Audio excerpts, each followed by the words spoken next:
Realtors, this is a public service announcement. Right now as I'm recording this, Realtors are giving AI full access to their CRM, their inbox, and their transaction files.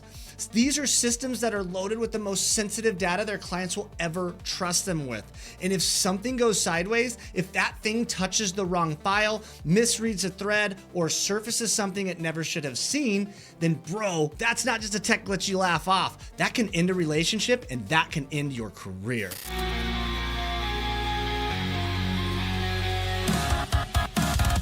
So that's what this video is all about today. I'm breaking down why autonomous AI agents are the most dangerous trend in real estate right now, and why most agents are completely sleepwalking into this. Because here's the take I keep seeing everywhere online. People are going, dude, if your AI can click buttons, update your CRM, manage your inbox, and run your workflows, then you're an idiot if you're not using it.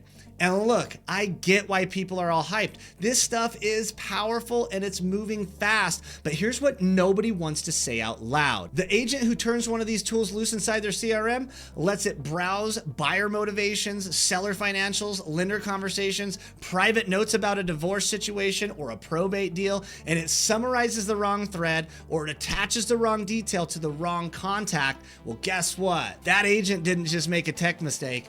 They just became a villain in their client's story. And good luck recovering from that. And that's not some hypothetical I'm making up to scare you. That's the trajectory we are on right now. And the people that are pushing these tools the hardest, well, they're not bringing it up at all. Now look, I want to be clear on where I'm coming from on this. I'm not some random dude yelling about AI on the internet. I'm certified in machine learning, AI ethics, prompt engineering, and large language models. I've been building AI systems specifically for real estate for years now. So when I tell you there's a line between using AI and handing it control, I know where that line is. I've seen what happens on both sides of it. So here's what I'm going to walk you through today. First, the difference between a chatbot and an agent, because most people don't understand that distinction, and it changes everything about your risk exposure. And second, how to actually use AI safely in your business. The architecture that gives you the upside without blowing the doors off your client data. And by the end of this, you're gonna understand this at a level that honestly separates you from almost every agent talking about AI right now. So let's get into it. All right, but before I get into the solution, I need you to understand why this problem goes way deeper than most people realize.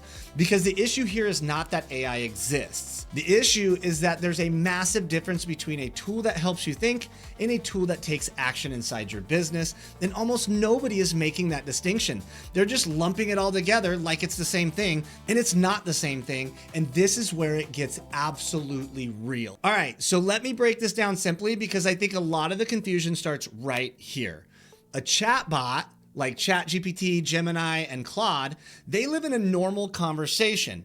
It gives you the answer. You type something, it responds. That's it. It can't touch your CRM. It can't open your email. It can't edit a file or send you a message. It just talks to you. Cool. Low risk. An agent is a completely different animal. Tools like Claude Computer Use, OpenClaw, and all these new autonomous systems, these things can actually interact with your environment. They can click around, navigate websites, open files, edit records, send messages, and move stuff around inside your actual systems. And that right there, that gap between it talks to me and it can do things inside my business, that is a completely different level of trust, especially in real estate where the data we're sitting on is insanely sensitive. And here's how this plays out in the real world, because it doesn't happen all at once. It's a slow slide. It starts with, I'm just going to draft a few things. Cool. No big deal. Then a week later, it's like, hey, maybe I'll let it update a few contacts for me. And then, you know what? Let me just let it organize my entire inbox and save me some time. Then all of a sudden you're letting it handle CRM tasks. And at that point, dude,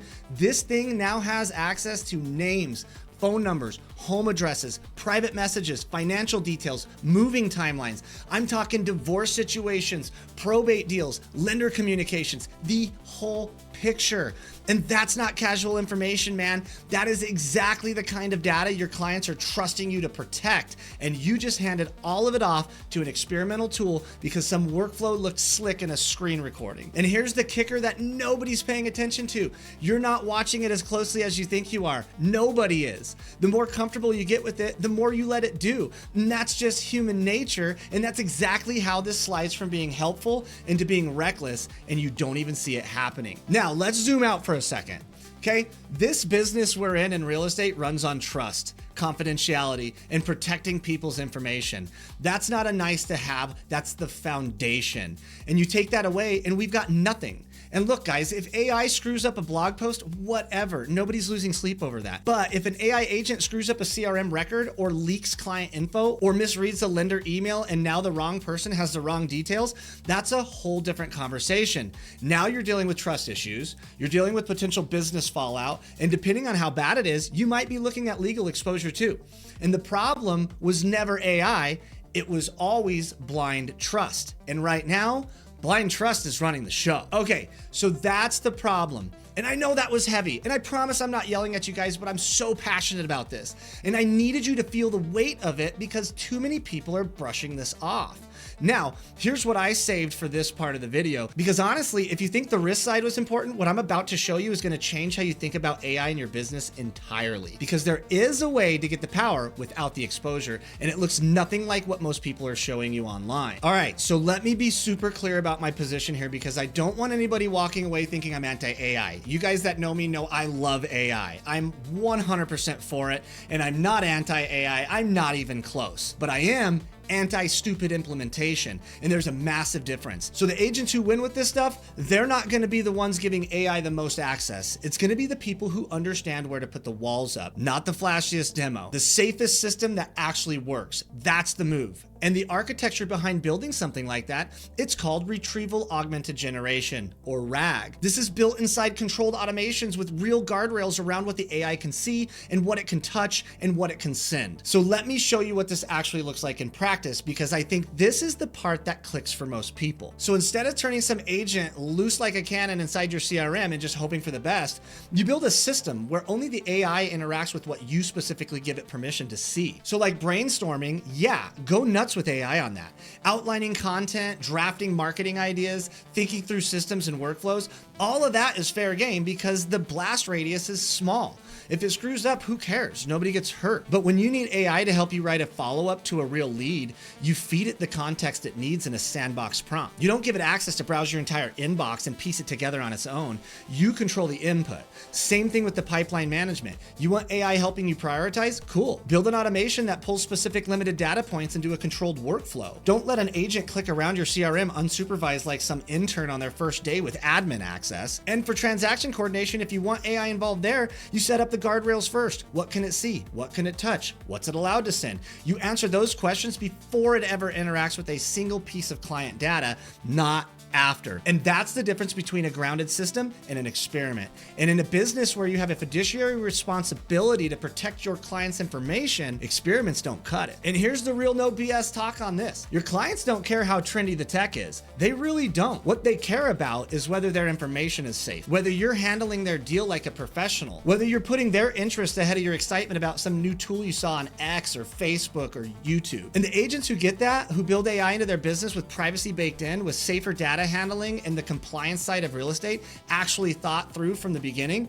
those are going to be the ones who are going to dominate. Not because they avoided AI, because they used it like professionals while everybody else was just out here playing with fire. And look, if you're sitting there going, okay, I want this, but I genuinely don't know how to build something like that on my own, well, that's exactly why we started Prop AI. We build AI agents inside a community, and they are already running grounded AI systems with real guardrails. We're not guessing at this stuff. We're not experimenting on their clients and hoping nothing breaks. We're implementing with support, with actual architecture, and with somebody who understands what's actually under the hood. And if you want to get a part of that, then let me know or hit the pinned link in the comments and we can book a call and get you on the wait list. So here's where I'm going to leave you on this. And I really need you to hear me out on this part. Right now, two kinds of agents are forming in this industry. There's the agent who sees a shiny new AI tool, hands it the keys to everything, doesn't think twice about privacy or liability or what happens when it screws up, and just rolls the dice like they're on a table in Vegas. And then there's the agent who sees the same tool, understands the power, respects the risks, builds the guardrails, and turns AI into the most powerful weapon in their business without ever putting a client in a position they never should have been in. One of these agents is going to lose clients over this, and the other one is going to take them.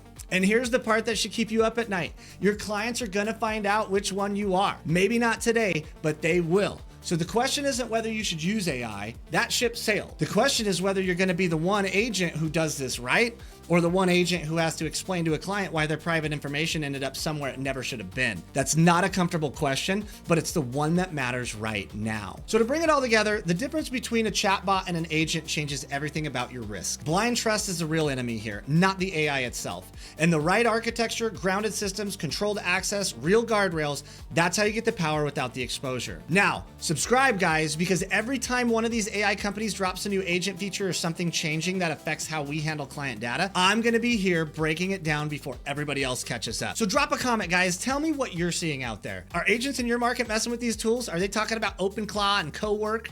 And are you seeing people get reckless with client data? I wanna hear it. And if you guys wanna know how we can help you with real verified AI agent employees that are grounded with the guardrails that are gonna be NAR compliant, then like I said, hit the link in the pinned comment and let me know what you guys are looking for, and we can get you on the wait list so we can build these things for you and you don't even have to worry about it. Thanks for jamming out with me today, guys. I'm sorry if I came off a little harsh, but this is super, super serious, and I want everybody here to know exactly the right way to go about this. Once again, thanks so much, and I'll catch you guys on the next one.